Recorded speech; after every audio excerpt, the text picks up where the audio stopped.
دو terminologies ہیں جس کے اوپر مولانا بیان بھی کر رہے ہیں، سالک اور مجذوب۔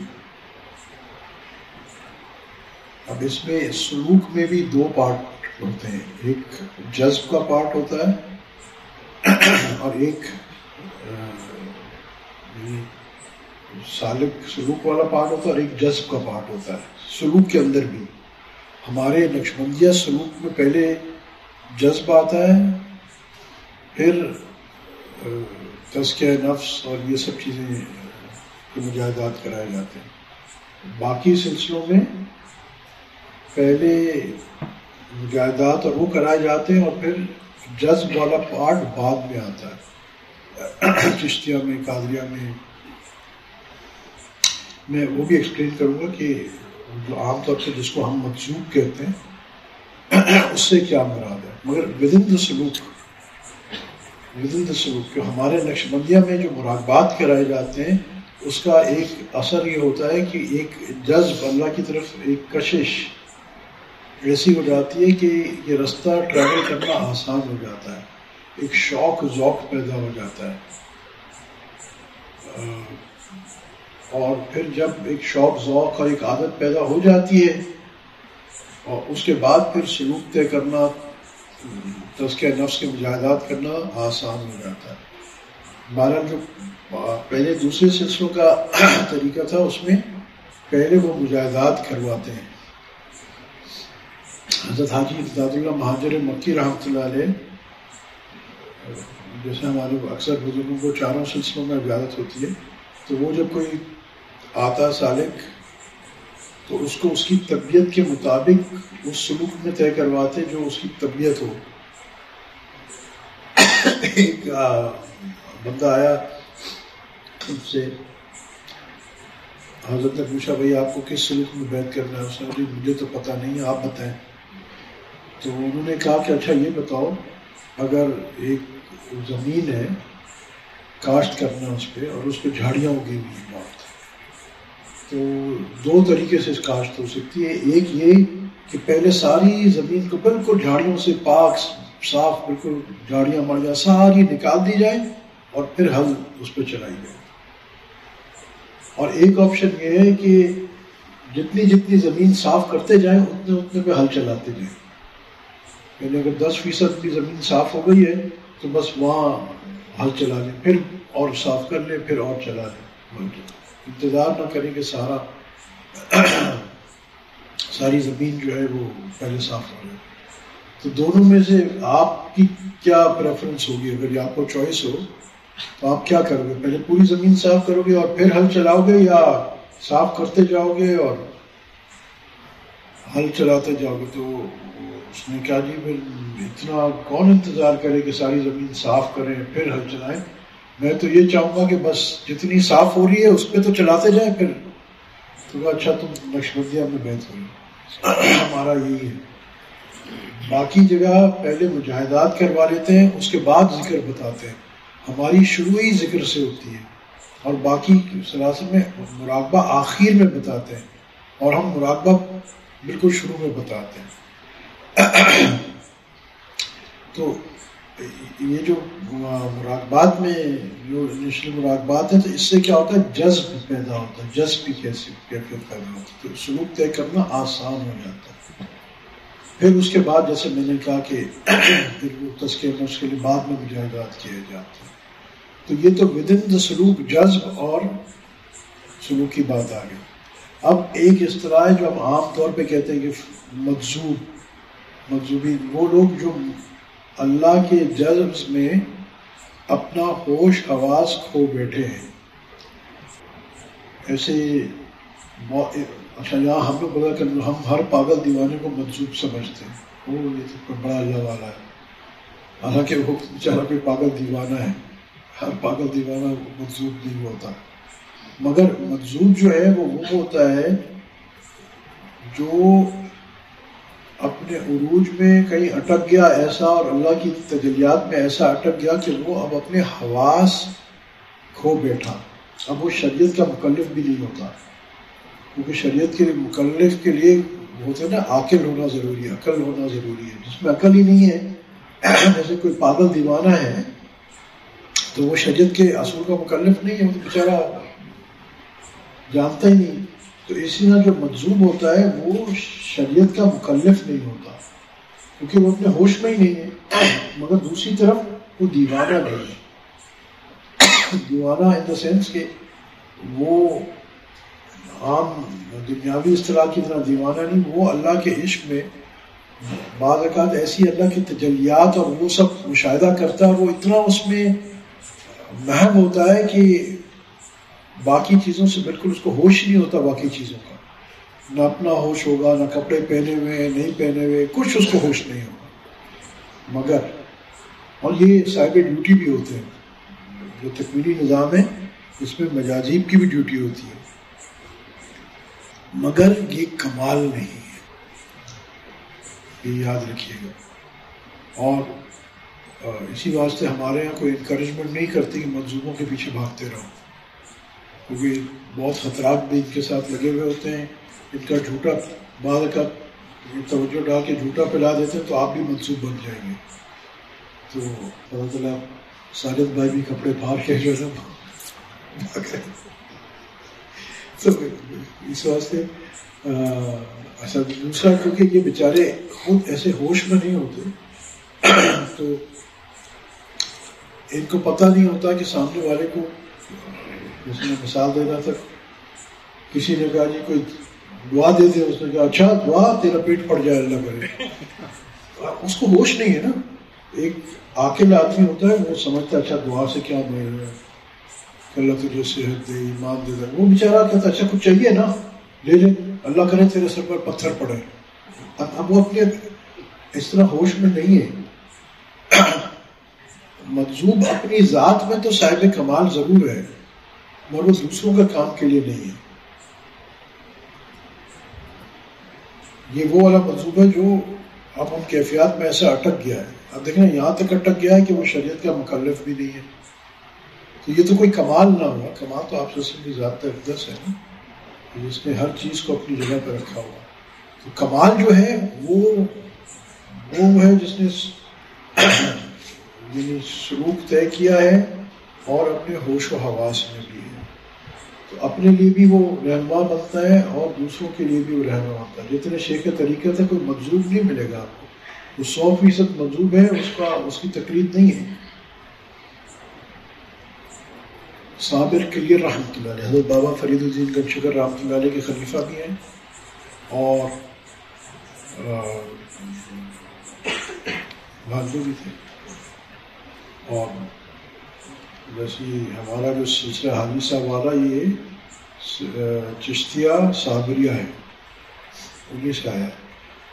ان کے صرف ایک خلیفہ تھے شمس الدین ترک رحمۃ اللہ علیہ. یہ سارا وقت ان کا بس یہ ہوتا تھا کہ بس اوپر دیکھتے رہتے تھے، بس جذب میں رہتے تھے. مگر جب نماز کا وقت آتا تو ہوش میں آ جاتے اور اپنی نماز پڑھ کے اور پھر جذب میں چلے جاتے. تو یہ یوں صاحب عقل تھے کہ نماز کے اوقات اور ان کے لیے تو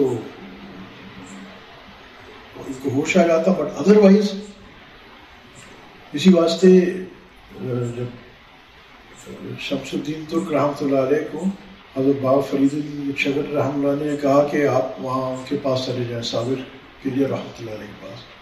تو انہوں نے کہا حضرت وہ تو کسی کو اپنے پاس چھوڑتے نہیں ہیں، وہ کوئی قریب جائے تو اس کو پتھر مارتے ہیں، تو وہ تو مجھے چھوڑیں گے نہیں. تو بابا صاحب نے کہا کہ نہیں، تو ان کو جا کے یہ اگر پتھر مارے تو ان کو کہنا کہ بھائی آپ کے شیخ نے مجھے آپ کے پاس بھیجا ہے. ویسا ہی ہوا، جب وہ وہاں گئے تو ان کو بھی پتھر پڑے. انہوں نے فوراً کہا بھائی اب مجھے تو بابا صاحب نے بھیجا ہے. پھر انہوں نے کہا اچھا آ جاؤ.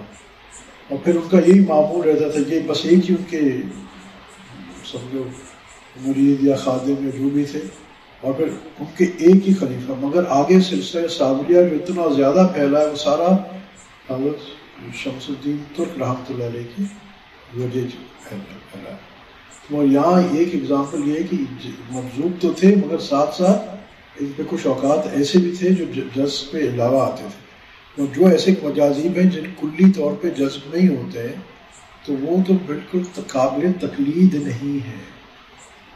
آپ یہ کہیے تو بڑا اللہ والا ہے، ٹھیک ہے، ایسا ہو سکتا ہے کہ اس کو بہت ساری چیزیں کہیں ایسے ہی اپنے جذب میں اور وہ چیزیں بھی پوری ہو گئیں اور سب، اور تو آپ کہتے ہیں واقعی یہ تو بڑا اللہ والا ہے. تو اب میں اس سے پوچھ لیتا ہوں میں کیا کروں یا کیا، اور کوئی اس نے معاملہ بتا دیا تو آپ اس کی تقلید کرنے چلے ہو گے، یہ صحیح نہیں ہوگا، کیونکہ وہ ہوش میں نہیں ہے، قابل تقلید نہیں ہے. قابل تقلید تو وہ لوگ ہیں جنہوں نے سلوک ہوش میں طے کیا ہے، جنہوں نے ودن دا سلوک ایک جذب کا فیز تو اس پہ ضرور آیا ہے، مگر ایسا فیز نہیں آیا کہ وہ اپنے ہوش کھو بیٹھے، اور ایسا نہیں ہوا کہ وہ اس راستے میں اٹک گئے ہیں. سلوک میں دو ٹرمینالوجیز ہیں، یہ ہٹا لو یا یہ پگھل جائے گی، ضائع ہو جائے گی، اس کو کہیں کہ دے دے فریج میں رکھے. دو ٹرمینالوجیز ہیں، عروج اور نزول. یہاں سب لوگ کھانا کھا رہے ہیں. عروج یا نزول، عروج اور نزول. پہلے پارٹ میں جو ہے نا کسی سالک کا عروج ہوتا ہے، پھر اس کے بعد وہ جب عروج اس کا ہو جاتا ہے مکمل، جہاں تک بھی اس نے اللہ پاک اس کو پہنچائے، پھر واپس اس کا نزول ہوتا ہے، کمنگ بیک ڈاؤن. مگر بعضوں کے ساتھ یہ ہوتا ہے کہ وہ راستے میں اٹک جاتے ہیں. اچھا، جب عروج ہو رہا ہوتا ہے تو اس سے بڑی خرق عادت چیزیں ہو رہی ہوتی ہیں، جس کو ہم کرامات بھی کہیں گے.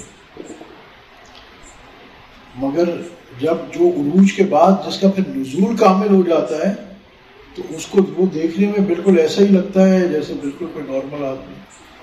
ہمارے حضرت اس کی مثال میں دیتے ہیں کہ جیسے ایک دریا بہہ رہا ہے، ایک طرف اس کے الٹے ہاتھ پہ ایک آدمی کھڑا ہے اور سیدھے ہاتھ پہ ایک آدمی کھڑا ہے، اور ایک آدمی بیچ میں تیر رہا ہے. الٹے ہاتھ والا وہ آدمی ہے جس نے ابھی تیرنا شروع نہیں کیا، بیچ والا تیر رہا ہے، اور سیدھے ہاتھ والا وہ ہے جس نے تیر کے منزل پہ پہنچ گیا ہے. اب دیکھنے والا کیا کہہ رہا ہے کہ جو الٹے ہاتھ والا اور سیدھے ہاتھ والا یہ برابر ہے، کیونکہ دونوں آرام سے کھڑے ہوئے. اصل صاحب کمال کون ہے؟ وہ جو بیچ میں دریا کراس کر رہا ہے نا، وہ کیسے ہاتھ مار رہا ہے اور آگے بڑھ رہا ہے. اور حالانکہ صاحب کمال کون ہے؟ کہ جس نے کراس کر لیا ہے. تو اس آدمی کا یہ سمجھے جو بیچ میں ہے ابھی، یہ اس کا عروج ہو رہا ہوتا ہے. ہم نے خود دیکھا مشائخ کو جب عروج کی کیفیت ہو رہی ہوتی تو بہت ساری چیزیں اسباب کا ترک کر رہے ہوتے ہیں، اور جب نزول ہو جاتا ہے تو اسباب کو ہم سے زیادہ وہ اختیار کرنے والے بن جاتے ہیں.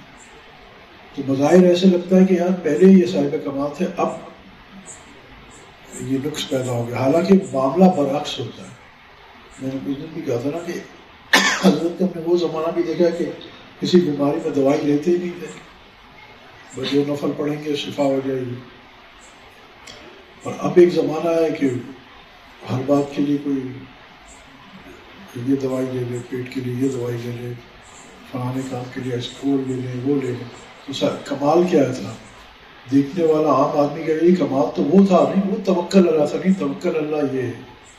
کیونکہ سنت کیا ہے کہ اسباب کو اسباب کے درجے میں استعمال کیا جائے، یہ سنت ہے اور یہ کمال ہے. اور اسباب کو اسباب کی جگہ استعمال کرتے ہوئے توکل اللہ پہ رکھی جائے، یہ مشکل کام ہے. ایک آدمی نے دوائی نہیں لی اور وہ کہتا ہے جی اللہ ٹھیک کرے گا، یہ آسان کام ہے. اور ایک آدمی دوائی بھی لے رہا ہے دوائی، مگر پھر کہتا ہے اور پھر اس کا یقین ہے کہ اس دوائی سے کچھ نہیں ہوتا. یہ سنت ہے، مجھے حکم ہے، میں کر رہا ہوں. حقیقی توکل یہ ہے. تو بہرحال میں عرض کر رہا تھا عروج اور نزول. تو بعض ہوتا یہ کہ ایک مجذوب یا کوئی وہ عروج کرتے کرتے کسی ایک پوائنٹ پہ کسی ایک تجلی میں اللہ کی ایسا اٹک گیا، ٹھیک ہے وہ خود اللہ کے نزدیک بہت صاحب درجہ ہوگا، ٹھیک ہے، مگر جیسے میں نے اس کے نا دوسروں کے لیے وہ فائدہ مند نہیں ہے. تو کوشش یہی کرنی چاہیے کہ مجاذیب کی پیچھے بھاگنا دوڑنا ویسٹ آف ٹائم ہے. ہاں صاحب فہم لوگ ہیں ان سے علم حاصل کیا گیا. تو اور یہ کہہ رہا تھا کہ یہ عروج اور نزول کا بات شروع میں کہاں سے کی تھی کہ سالک مجذوب. تو وہ سلوک طے کر کے وہاں بعد میں جذبات ہے. ہمارے یہاں پہلے جذبے والا پورشن ہے. اسی واسطے جو لوگ بہت مراقبات اور یہ کرتے ہیں ان کو کچھ چیزیں حاصل ہو جاتی ہیں. مثلا ایسا ایک تصرف کہہ لیں گے کہ مجموعے اکٹھے آ جائیں گے ان کے پاس, ان کے بیانات میں بڑا اثر آپ کو لگے گا, وہ کچھ آپ کے دل پہ اثر بھی ڈال سکتے ہیں. وہ مراقبہ آپ کی باڈی پریکٹس والی بات ہے, کوئی اتنی کوئی وہ نہیں ہے. مگر یہ کیونکہ یہاں والا جذب والا پورشن ہوتا ہے اس کے یہ اثرات ہوتے ہیں. اور ہوتا یہ ہے کہ ہمارے یہاں بھی کہ جس نے یہ پورشن کر لیا اور آگے والا اس کے شیخ نے اس کو تزکیے والا پورشن نہیں کیا تو یہ ہلاک ہو جائے گا. ہلاک کیسے ہو جائے گا کہ اس کو یہ کھلونے مل گئے ہوں گے اور وہ اپنے آپ کو کامل سمجھے گا. مجذوب متمکن ایسا کوئی اصطلاح استعمال کیا. حضرت مدنی صاحب نے اپنے مکتوب نمبر شاید 283 ہے, اس موضوع پہ کافی حضرت کا مکتوب ہے حضرت مدنی صاحب رحمۃ اللہ علیہ.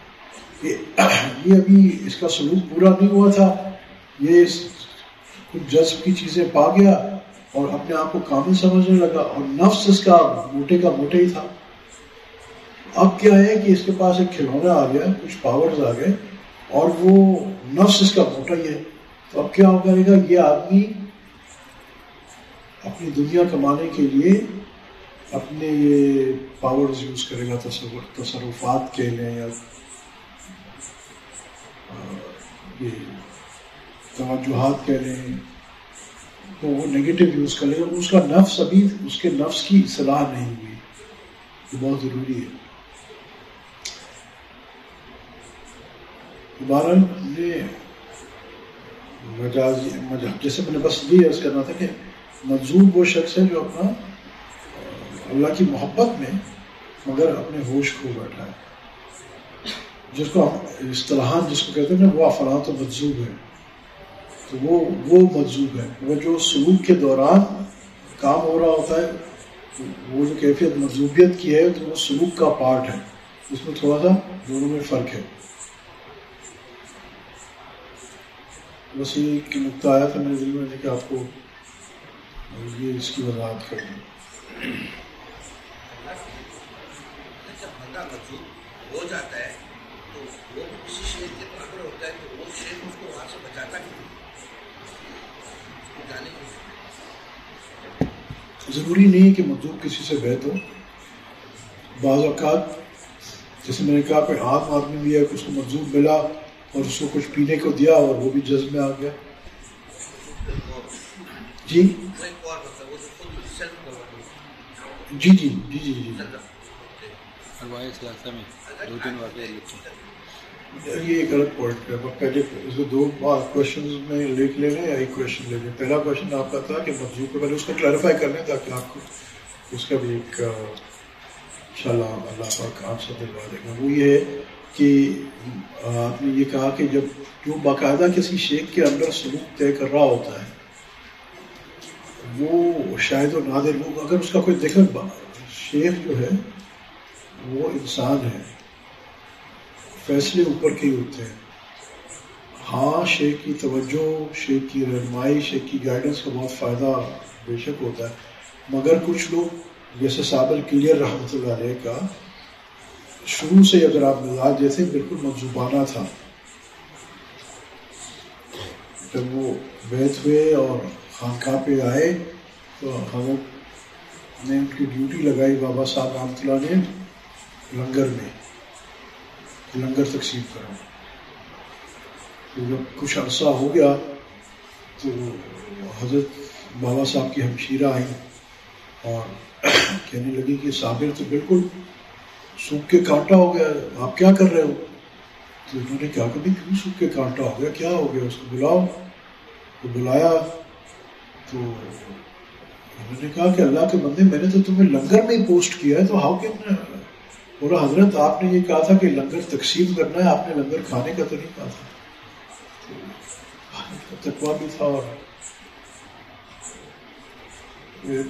بابا صاحب کی ہمشیرہ نے بہت انسسٹ کیا کہ آپ اپنی بیٹی میرے بیٹے کے لیے صابر رحمۃ اللہ علیہ کے لیے آپ اپنی بیٹی دے دیں مجھے. بابا صاحب نے کہا آپ اس کو چھوڑ دو بھائی صابر. اس نے بہن دی بہت انسسٹ کیا. تو بابا صاحب نے کہا چلو تمہاری مرضی. تو کہتے ہیں کہ نکاح ہو گیا, شادی ہو گئی. جب رات کو صابر کلیئر رحمۃ اللہ علیہ اندر کمرے میں گئے تو دیکھا ایک عورت ہے کمرے میں. تو پوچھا کہ تو کون ہے؟ تو جی میں آپ کی بیوی ہوں. تو ہے اوپر دیکھا, اس دل میں دو نہیں رہ سکتے. اور کیا ایسی توجہ ہوئی کہ وہ اس کا بچی کا انتقال ہو گیا مفزوع. مگر وہ دیکھیں وہ ایک جذب تھا نا کہ اس دل میں ایک ہی رہے گا. تو اور بابا صاحب نے پہلے اپنی بہن کو کہا تھا کہ بھائی اس کی شادی آپ نہ کریں, آپ انسسٹ نہ کریں. مگر بہن تھی, انسسٹ کیا انہوں نے پھر. تو صابر کلیئر رحمۃ اللہ علیہ کا ایک حد تک جذب تھا. اور پھر دوسری طرف یہ بھی دیکھیے آپ کے جذب تو تھا مگر چشتیہ سلسلہ حضرت صابر کلیئر رحمۃ اللہ علیہ کے تھرو پھیلا بھی کتنا ہے. although again he was not like نظام الدین اولیاء رحمۃ اللہ علیہ, کیونکہ سلطان جی جو تھے وہ تو مطلب ہوش میں اور ہزاروں لاکھوں مریدین اور سارے. مگر یہاں صابر کلیئر رحمۃ اللہ صرف ایک ہی خلیفہ ہے مگر پھر اللہ نے ان سے کتنا کام لیا. تو بعض اوقات کچھ مقدرات ہوتے ہیں اس میں شیخ کچھ نہیں کر سکتا. مگر جنرلی کیا ہوتا ہے کہ شیخ ضرور ہمیں یہی چیز تو, جیسے میں آپ سے یہی عرض کر رہا ہوں نا کہ مجازین کی تلاش میں مت کھوجو. اگر کہیں مل جائے تو بھائی اس کا جھوٹا لینے کی ضرورت نہیں ہے. وہ کہتا ہے آدھا میں نے کب پیا ہے آدھا آپ پی لیں. تو آپ بھی بڑے خوش ہاں جی حضرت اس کے بعد یو میں. تو اس میں اب دیکھو نا میں نے آپ کو وارن کر دیا. تو شیخ بالکل یہی کام کرتا ہے, وہ آپ کو وارن کرتا ہے. اور جو حضرت نے فرمایا حضرت مفتی تقی صاحب نے آپ کو برکات ماری ہے بالکل صحیح ہے. شیخ از اے گائیڈ, وہ رہنما ہے, وہ بتاتا ہے. چلنا واک دا واک ہمیں خود کرنا پڑتا ہے. شیخ ہمارے لیے واک دا واک نہیں کرتا. پھر بات آتی توجہ کی. توجہ از اے ٹیمپرری بوسٹر تاکہ آپ لائن پہ آ جائیں. It's a temporary booster. جیسے آپ کی گاڑی کی بیٹری ڈاؤن ہو جاتی نا تو آپ ٹارک لیتے ہیں ساتھ والی گاڑی کی بیٹری کے ساتھ لگا کے. وہ ٹیمپرری ون ٹائم بوسٹر ہوتا ہے. سارا دن دو گاڑیوں کو آپ پھر ساتھ نہیں گھماتے چلتے رہو بھائی وہاں سے بیٹری نہیں. وہ ایک دفعہ کا ٹارک ہوتا ہے. پھر بعد میں اس بیٹری کو اگر آپ نے ٹارک لگایا اور آپ کا اپنا ڈائنامو خراب ہے تو تھوڑی دیر بعد پھر بند ہو جائے گی. تو شیخ کی توجہ ٹارک ضرور ہے اس کے, وہ آپ کو دھکا دے کے چیزوں سے نکال دیتی ہے, بہت جگہ سے بچا دیتی ہے. اس کی توجہ کی بالکل حقیقت ہے. مگر وہ ایک پرماننٹ فیچر نہیں ہے کہ آپ کہو کہ ساری عمر میں شیخ کی توجہ سے ہی چلتا رہتا ہوں. شیخ بالکل ساری عمر ہم پہ توجہ ایک درجے دیتا رہتا ہے. اس کا کام ہے, اس کی ڈیوٹی ہے, وہ بیچارہ لگا رہتا ہے. مگر اصل چیز یہی ہے کہ وہ ایک دفعہ دھکا ہمیں مل جاتا ہے پھر ہم خود سٹارٹ ہو جائیں نا. جیسے گاڑی کو مینول کار کی بیٹری ڈاؤن ہوتی ہے تو کیا کرتے ہیں, دھکا لگاتے ہیں, کچھ دیر دھکا لگتا ہے اور پھر گھٹ گھٹ پھر گاڑی سٹارٹ ہو جاتی ہے. جب گاڑی سٹارٹ ہو جاتی ہے پھر دھکے کی ضرورت نہیں ہوتی. تو اینی وے پوائنٹ تو یہ کہ اس شیخ کی توجہ وہ چیز ہوتی ہے. مگر آخر میں سلوک ہمیں خود طے کرنا ہے. ڈونٹ ایکسپیکٹ کہ جی میں تو چل موڈ میں بیٹھا رہوں گا اور سب چیزیں خود بخود ہو جائیں گی. ہوتے ہیں دوست ایسے کہ وہ اچھا ہمیں تو پتا, ہم تو سمجھے کہ آپ کو پتا ہوگا ہمارا کیا مسئلہ ہے اور کیوں مسئلہ ہے اور ہم یہاں کیوں اٹکے ہوئے ہیں اور فلانا ہے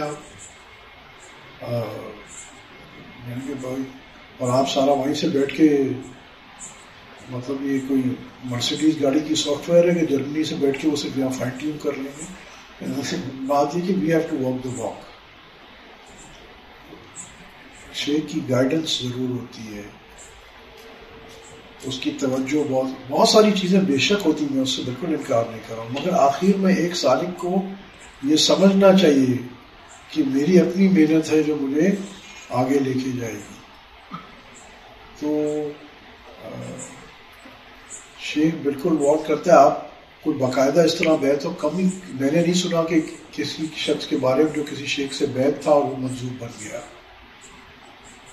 جنرلی میں نے آج تک میرے ذہن میں تو نہیں ہے، مگر بہرحال کچھ چیزیں مقدرات سے تعلق رکھتی ہیں. اگر اللہ نے کوئی چیز مقدر کی بھی اس سے کوئی نہیں لڑ سکتا. شیخ کیا بیچتا ہے، اصل تو ساری چیز اوپر سے ہے نا. مگر عام قاعدہ کلیہ یہ ہے کہ جو آدمی شیخ جو ہے نا ان چیزوں سے بالکل اپنی توجہ سے، جب سالک بعض اوقات ایسی توجہات یا ایسی کیفیت میں پھنس رہا ہوتا ہے اس کی توجہ سے وہ نکل جاتا ہے، اس کو کراس کر لیتا ہے. وہ ایکسٹرا ایفرٹ اس ہرڈل کو پار کرنے کے لیے ایک دفعہ وہ صرف ایکسٹرا دھکا ضرور دیتا ہے، اور جو سالک ہے اس کو کراس کر جاتا ہے. بالکل یہ بات ہے. مجدد صاحب کی توجہ کے کئی قصے اس نہج کے ملتے ہیں، مگر جنرلی جیسے میں نے آپ سے عرض کیا کہ میرے علم میں نہیں ہے کہ کوئی ایسا شخص منظور بن گیا ہو جو کسی شیخ سے بیعت ہو، اللہ ماشاء اللہ. ایک کوشچن تو آپ کا یہ تھا. دوسرا کیا کوشچن تھا؟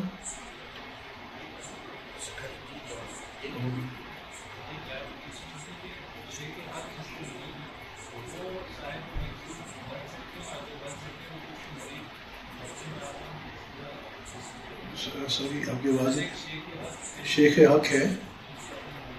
ہاں اگر اچھا شیخ آپ کا شیخ مجذوب بن گیا، اللہ کے لیے کچھ بھی پاسبل ہے. جس دن آپ کا شیخ مجذوب بن جائے تو پھر آپ کسی اور شیخ کی تلاش کریں. ادب کے ساتھ پرانے شیخ کے لیے دعائیں کرتے رہیں. دیکھیں میں بار بار اس بات کو بھی ایمفسائز کرتا ہوں، ہمارے ہاں پوزیشن آف شیخ، ذات آف شیخ نہیں، position of Sheikh is very important. ٹھیک ہے، اور ہماری بے پناہ محبت ہوتی ہے اور پناہ شیخ اور ساری چیزیں، مگر ہم طالب شخصیت نہیں ہے، طالب مولا ہے. یہ بڑا اہم نقطہ ہے. میں آپ کھلا ہمیشہ آپ نے بہت سارا نوٹ کیا ہوگا، میں کبھی آپ کو یہ نہیں کہتا ہوں کہ میرا معاملہ یہ نہیں، میں کہتا ہوں آپ کا شیخ، بھائی میں آپ کا شیخ ہوں. وائی ڈونٹ آئی سے کہ میرے اپنا نام لے کے کیوں، جس میں آپ کو I want to tell you کہ آج میں آپ کا شیخ ہوں، کل میں مر جاؤں گا تو بھائی آپ نے کہیں اور رجوع کرنا ہے. جس کا سلوک نہیں ہوا ہے تو اس پہ لازمی ہے کہ کہیں وہ رجوع کرے گا. اسی طرح اگر شیخ مجذوب ہو گیا، دیکھو کچھ بھی ہو سکتا ہے، اللہ رحم فرمائے، بے دین بھی ہو سکتا ہے. اور اس وقت شیخ دیکھیں 3-4 وقت ایسے کہ ہمیں دوسری جگہ بیعت کرنا ضروری ہے. اس میں پہلا یہ شیخ کا انتقال ہو جائے، دوسرا یہ کہ وہ کفر یا شرک بدعت میں پڑ جائے، تیسرا یہ کہ شیخ سے رابطہ ممکن نہ ہو، بالکل رابطہ ممکن نہیں ہے، چوتھا یہ کہ شیخ بھی حق پہ، آپ بھی حق پہ، وہ بھی محنت کرتا ہے، آپ بھی محنت کرتے ہیں، 3-4 سال گزرے مگر آپ کو کوئی فائدہ نہیں ہوگا. فائدہ کیا چیز ہے کہ شریعت کی پابندی آ جائے. فائدہ یہ کشف کرامت نہیں ہے کہ آپ کے اندر شریعت کی محبت پابندی نہیں آ رہی. شیخ بھی حق پہ اور آپ بھی حق پہ، وہ بھی محنت کر رہا، آپ بھی کر رہا، ایسا بھی ہو سکتا ہے. اس صورت میں کیا مسئلہ کیا ہے؟ مسئلہ یہ ہے کہ آپ کی روحانیت کا حصہ اس شیخ کے پاس نہیں ہے. آپ کی روحانیت کا حصہ اس شیخ کے پاس نہیں ہے، اس واسطے آپ کو کہیں اور رجوع کرنا پڑے گا. اور اس کنڈیشن میں آپ کو شیخ کے پاس جانا چاہیے اور کہنے حضرت اتنے سال ہو گئے، آپ بھی میری توجہ فرما رہے ہیں، میں بھی کوشش کر رہا ہوں، تو فائدہ نہیں ہوگا، تو آپ مجھے اجازت دے دیں میں کہیں اور رجوع کروں. تو وہ شیخ آپ کو خوشی خوشی اجازت دے دے، کیونکہ شیخ حق کا جو ون پوائنٹ ایجنڈا ہوتا ہے کہ اللہ کا بندہ اللہ سے ملے. کسی ایک آدمی نے ٹھیکہ نہیں لکھا کہ مجھ سے بیعت ہوگا تو یہ اللہ تک پہنچ جائے گا. یہ جو پوائنٹ ہے نا کہ جو میرے رستے پہ چل کے اللہ تک پہنچے گا، وہ آپ صلی اللہ علیہ وسلم کی شان ہے. اس کے علاوہ کسی کا، اللہ پاک کہتا ہے مجھ تک پہنچنے کے تو جتنے ستارے ہیں، اتنا رستے ہیں. تو یہ 4 پوائنٹ ہمیشہ یاد رکھیں. اور یاد رکھنا، اور اس میں یہ بھی پوائنٹ آ گیا نا کہ جب شیخ اپنے حواس اس کے کسی وجہ سے چلے گئے تو وہ ہمارے کی رہنمائی کیا کرے گا؟ اپنے یہ برکت کا آئٹم نہیں ہے شیخ، پریکٹیکل آئٹم ہے. مطلب ایک اگر اسکول کا ٹیچر ہے وہ بیچارہ اپنے سکسیس کھو بیٹھا ہے تو کیا ایڈمنسٹریشن اس کو پڑھانے دے گی؟ یا آپ چاہو گے کہ آپ کا بچہ اس کی کلاس میں جائے؟ بیچارہ کیا تو پڑھا ہی نہیں سکتا نا. تو اگر مگر اگین میرے ذہن میں نہیں آ رہا، ممکن ہے کوئی ایسا کیس ہوئے ہوں کہ کوئی شیخ حق ہے وہ کسی وجہ سے منظور جذب میں چلا گیا ہو. الگ الگ مراحل ہوتے تو ممکن ہے کہ ایسا ہو، پر اس صورت میں اس کے جو متعلقین ہیں جن کا سلوک کمپلیٹ نہیں ہوا، جن کا سلوک کمپلیٹ ہوا ہوتا ہے، ان کو چوائس ہے. اگر وہ کہیں نہیں بھی رجوع کرتے، شیخ نے اجازت دے دی ہے، ان کا سلوک یعنی نسبت حاصل ہو گئی ہے. سلوک کمپلیٹ ڈز ناٹ مین 35 اسباب، وہ حصول نسبت ہے. اگر وہ صاحب نسبت ہو گئے، تعلق معلّہ ہو گیا ہے، شیخ نے اجازت دے دی ہے، پھر شیخ کی رحلت کے بعد وہ کہیں بھی رجوع نہ کریں کوئی فرق نہیں ہے، اور وہ چاہیں تو کریں، رجوع کر لیں، دونوں ان کو اختیار ہے. اور اسی طرح جیسے میں نے آپ کو کہا کہ وہ شرک بدعت میں پڑ گیا شیخ، تو پھر آپ کو فرض بنتا ہے کہ وہاں سے ہٹیں. اس بات ہے کیونکہ اگر نہیں ہٹتے تو دیٹ مینز ہم طالب مولا نہیں ہے، طالب شخصیت ہے. اسی طرح ایک بہت بڑا مسئلہ رہتا ہے، اکثر پہلے بھی تھا اور ابھی بھی میں دیکھتا ہوں کہ جب کوئی شیخ حق کا انتقال ہو جاتا ہے تو اس کے متعلقین اس چکر میں آگے بیعت نہیں کرتے کہ جی وہ حضرت جیسی شخصیت تو اب دوسری نہیں ہے. بھائی حضرت جیسی شخصیت دوسری نہیں ہے اور آئے گی بھی نہیں. خیر القرون کا زمانہ دور جانا، مگر جو اب موجود ہے وہی اس کی ریپلیسمنٹ ہے. اور آپ نے تو اپنا کام کرنا ہے نا، اگین آپ نے تو رہنمائی حاصل کرنی ہے، آپ نے خود محنت کرنی، اور آپ کا بھی کام پورا ہوا نہیں ہے تو آپ صرف کام اس بات پہ چھوڑ دو کہ جی ویسا ٹیچر نہیں ہے جیسے پرانے تھے. یہ بڑی بہت ہمارے اکابرین کا طریقہ یہ رہا ہے. آپ پیچھے سے اٹھا کے دیکھیں کہ جب شیخ کا انتقال ہوا ہے وہ دوسری جگہ انہوں نے رجوع کیا ہے. غالباً یعقوب کرخی رحمۃ اللہ علیہ کا جب حضرت بہاؤالدین زکریا رحمۃ اللہ علیہ کا انتقال ہوا تو انہوں نے علاؤالدین عطار رحمۃ اللہ علیہ سے رجوع کیا، اور یہ چین سارا ایسے ہی چلا گیا. یہاں تک کہ کئی بزرگوں کو تو آلریڈی اجازت تھی، پھر بھی انہوں نے جو ہے وہ غالباً نور محمد بدایونی رحمۃ اللہ علیہ کو حضرت خواجہ سیف الدین سے غالباً اجازت تھی جب ان کا انتقال ہوا، تو پھر بھی انہوں نے محسن دہلوی رحمۃ اللہ علیہ سے رجوع کیا. اس میں ان کا نظریہ یہ ہوتا ہے کہ کسی کو سر پہ رکھنا، کسی بڑے کے ہاتھ کے نیچے رہنا اپنی حفاظت ہے. تو بالکل یہ ممکن ہے، مگر جس دن آپ دیکھیں گے میں اڑتا ہوا چاند پہ کپڑے پھاڑ کے بیٹھ رہا ہوں تو اسے فوراً اپنا رستہ فوراً بدل دینا ہے، سوچنا نہیں دوسری بات. تو ہم تعلق محلہ یعنی نقطہ جو ہے نا، ہم اللہ کے لیے آئے ہیں اور کوئی نسبت نہیں ہے.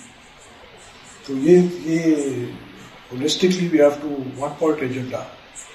ہاں having said that اس کا یہ مطلب نہیں کہ آپ کبھی یہ چار چیزوں میں سے کچھ کبھی بھی ہو سکتا ہے. اس وقت شیخ کو لفٹ ہی نہیں کراؤ، وہ بھی بڑی خطرناک لائن ہے، بڑی خطرناک لائن ہے. وہ جب تک یہ پوزیشن ہے نا، جیسے کئی دفعہ بورڈ میں کہتے ہیں نا، اس بورڈ میں گورنر سندھ ہوگا ممبر، تو گورنر سندھ ہوتا، کوئی آدمی نہیں ہوتا، ایکس وائی زیڈ نہیں ہوتا. اگر کل فلانا گورنر ہے تو وہ ہوگا، آج بدل گیا تو وہ ہوگا، پھر تیسرے دن بدل گیا تو وہ ہوگا، مگر وہ سیٹ گورنر سندھ کی ہے. تو شیخ کی جو پوزیشن ہے، 12 جو اس پوزیشن میں بیٹھا ہوا ہے اس کے پاورز ہیں، اس کا مقام ہے. ایسی بات بھی نہیں ہے کہ جو تو 12 جو ایک آداب ترتیب شیخ کے ساتھ ہے وہ آپ کی اپنی جگہ پہ رہے گی، مگر دوسری طرف طالب مولا والا پوائنٹ اپنی جگہ پر ہے.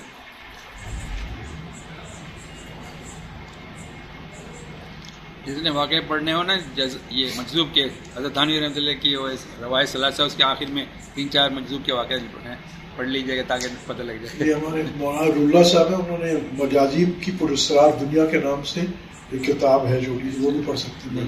انہوں نے یہیں سے جمع کیے ہوئے ہیں غالباً مجاذیب کی پراسرار دنیا، بڑے اچھے ہے. ویسے اٹس گڈ ریڈنگ، مزہ آتا ہے.